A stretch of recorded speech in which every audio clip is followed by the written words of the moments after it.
My name's Megan Doyle. I am a sustainable fashion journalist. I've been writing for lots of different publications over the course of my career. At the moment, I'm doing a lot of work with Vogue Business, and I'm also a columnist at Good On You, an amazing Australian publication slash brand directory. I think for a long time, we've all been saying regulation will fix this. We have to legislate this industry. We have to have both a carrot and stick approach to implementing it and to making sure that brands and the industry is incentivized to do the right thing and disincentivized to do the wrong thing. Despite every crazy thing that's been going on, the rise of ultra fast fashion and different supply chain scandals that we've seen over the last few years, it's only ever hammered home the importance of regulation is kind of the silver bullet. This new package that the EU has rolled out, it's really kind of felt a little bit of a pulling the rug out from under that belief that like regulation is going to save this. To have this kind of rollback and to have this watering down is really concerning. At the same time, I do see and I understand how complicated it is, because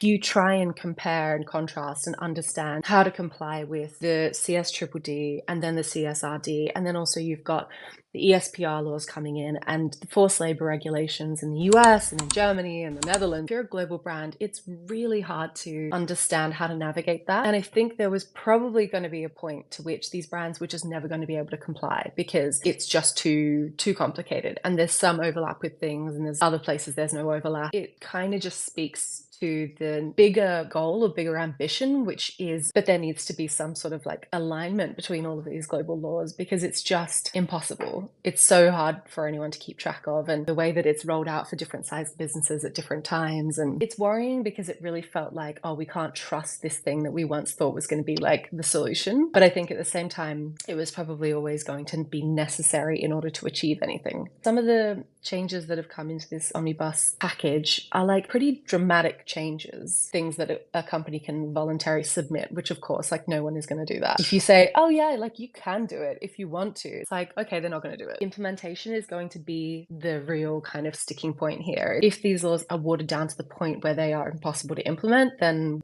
where are we going with this? Like, what is the point of anything? We are in a state of flux. The world is changing. The fashion industry, for better or worse, it's going to look different in 5 years' time. We're just trying to work it out at the moment. We always have to remember it's planning for an industry in 20 years' time. All of these things they're doing now is not for the industry right now, and it's going to take years to implement it, figure out all of those loopholes and to close them. I think we always have to kind of remember we're thinking long term here. This is not like short term. So there's always going to be that really tricky, ugly period where everyone's just so lost. I think that's the phase that we're in at the moment.